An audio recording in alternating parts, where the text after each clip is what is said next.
Chris में प्यारे भाई और बहनों, आज के मनन चिंतन के लिए हम लेंगे सन्मति का सुसमाचार अध्याय 20 पद संख्या 1 से 16 तक। ये पाठ थोड़ा लंबा है, लेकिन अगर आपके पास बाइबल हो तो कृपया बाइबल निकालकर हम साथ में पढ़ें। दागबारी के मजदूरों का दृष्टांत। स्वर्ग का राज उस भूमिधर के सदृश है जो अपनी दागबारी में मजदूरों को लगाने के लिए बहुत सवेरे घर से निकला।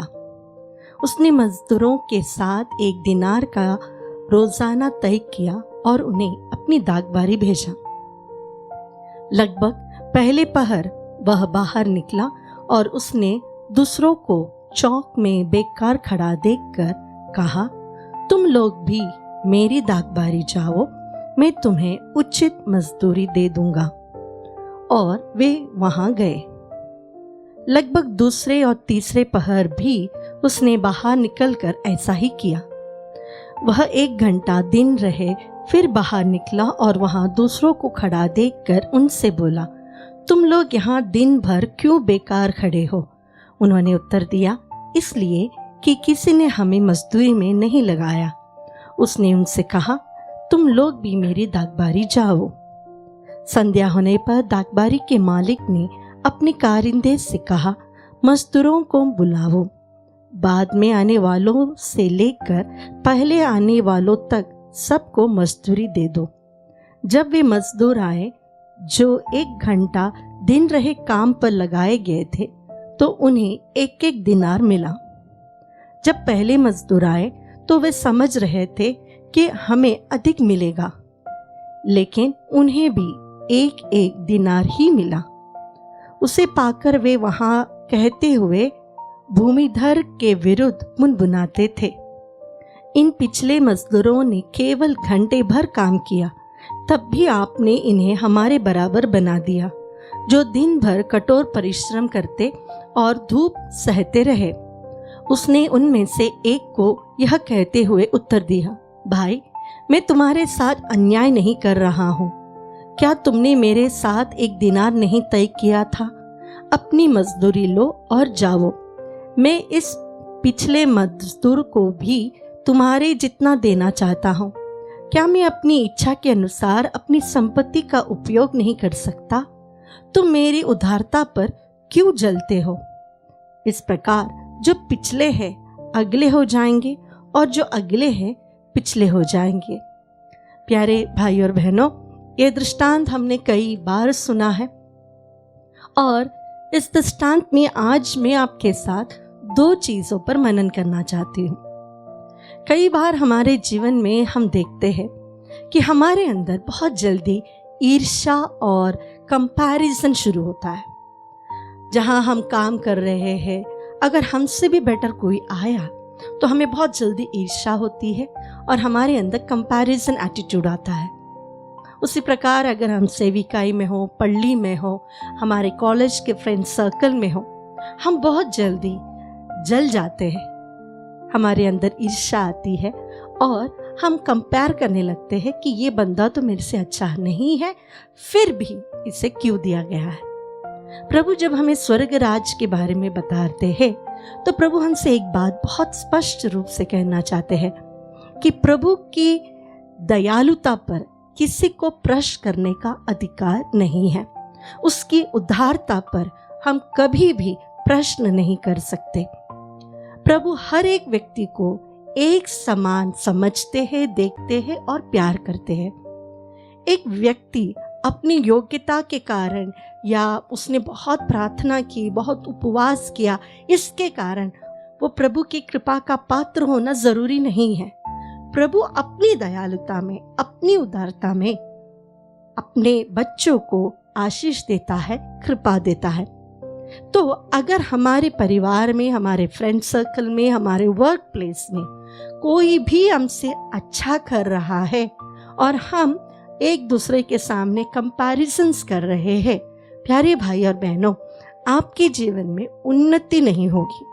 जहाँ पर ईर्ष्या है, जलन है, जेलसी, एनवी है, वहाँ ईश्वर की कृपा हमारे जीवन तक नहीं पहुँचती है। इसका एक कारण यह है कि ईर्ष्या करने के लिए, किसी और के साथ तुलना करने के लिए हमारा खुद का हमारे पास क्या है? क्या हम अपनी ही काबिलियत के दम पर यहाँ तक पहुंचे? जी नहीं। ऐसा घमंड करने के लिए हमारे पास क्या है जो संत पौलुस करते हैं कि ईश्वर का दान नहीं हो? तो हमारे पास जो कुछ है, आज हम जीवन में जितना सफल हुए हैं उसमें हमारा योगदान बहुत कम है, बल्कि प्रभु की कृपा है ये। अगर मैं ये वाक्य आपसे कहूँ तो आप बहुत क्वेश्चन करेंगे, तो क्या हमारा हार्डवर्क, तो हमारी मेहनत कहाँ गई? हमारा परसिवरेंस कहाँ गया? डेडिकेशन कहाँ है? प्यारे भाई और बहनों, हमारा डेडिकेशन, हमारा हार्डवर्क, ये सब अच्छा है, सही है, करना भी चाहिए। लेकिन क्या आपने देखा है, ऐसे कई बच्चे हैं जो घंटों पढ़ने के बाद भी एग्जाम्स में फेल होते हैं। आपको क्या लगता है, उन्होंने मेहनत नहीं की? मेहनत तो की, पर कहीं ना कहीं ईश्वर की कृपा उन तक नहीं पहुंची। कितने जॉब इंटरव्यूज हम देते हैं, लेकिन क्या हम सब में सफल हो पाते हैं? जी नहीं। हमें प्रभु की कृपा होनी चाहिए। इसीलिए ईर्ष्या करने से, दूसरों के साथ कंपैरिजन करने से हमें कोई भी लाभ नहीं होता। हमारे जीवन में प्रभु ने हमें जो दिया है उसमें हम हमेशा संतुष्ट रहे। और दूसरी बात, कई बार मैंने सुना है युवक युवतियाँ या बड़े बुजुर्ग भी कहते हैं, I don't deserve this in my life. प्रभु, ये मेरे जीवन में कभी होना ही नहीं चाहता, मेरे जीवन में ऐसा कैसा हो सकता है? तो प्रभु हमसे अगर पूछे, should I give you what you deserve, तो फिर हमारी हालत क्या होगी? आप में या दुनिया का कोई भी कुछ भी प्रभु के सामने डिजर्व नहीं करता। हमें जो भी मिला है, हम कभी भी उस पर प्रभु पे प्रश्न नहीं कर सकते कि प्रभु मैंने ये किया, मैंने वो किया, लेकिन तूने मेरे साथ ऐसा क्यों किया? अगर प्रभु हमसे कहे जो तूने किया है उसके अनुसार अगर मैं तेरे साथ व्यवहार करूं, तो हम कहीं के नहीं रहेंगे। इसलिए प्यारे भाई और बहनों, प्रभु की उदारता पर, प्रभु की दया पर हम कभी प्रश्न ना उठाए, और उसी प्रकार अपने साथ रहने वालों को, अपने साथ वर्क करने वालों के साथ भी कभी भी जेलसी ना करे और कभी कंपैरिजंस ना करे। किसी की उन्नति के बीच में आड़े ना आए। याद रखिएगा, अगर मेरे कारण मैं किसी के प्रॉस्पेरिटी या किसी के जॉब में प्रमोशंस या किसी के भी उन्नति, लाइफ में प्रॉस्पेरिटी में अगर मैं ब्लॉक हो रहा हूँ, तो ज़रूर हमारा ईश्वर हमारे जीवन में से भी बहुत सारी कृपाएं निकाल देगा। क्योंकि प्रभु चाहते हैं कि उनके सारे बच्चे एक समान हो। 1 घंटा काम किया हो या 12 घंटा काम किया हो, प्रभु आप पर दया दृष्टि दिखाता है। हम कभी भी दूसरों के साथ ईर्ष्या न करें, ना ही तुलना करें।